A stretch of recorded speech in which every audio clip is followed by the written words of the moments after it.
प्रभो शिव शंभु महाप्रभु हे बाबा धवलेश्वराय नमो नमः। दीपं ज्योति परम ब्रह्म दीपं ज्योति जनार्दन दीपहरतु मे पापो पूजा दीप नमस्तुते।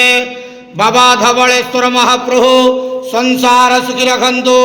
आज शुभ गुरुवार रे समस्त श्रद्धालु भक्त मान को आशीर्वाद करंतु, मनस्कामना पूर्ण करंतु, कर्म क्षेत्र उन्नति करंतु, ग्रहरिष्ट खंडन करंतु, जगतर मंगल करंतु, विश्वर कल्याण करंतु, आपणकर नाम प्रकाश करंतु, सेवकर डाक श्रवण करंतु, समस्त गुआवसा भक्त मानकर मनस्कामना पूर्ण करंतु।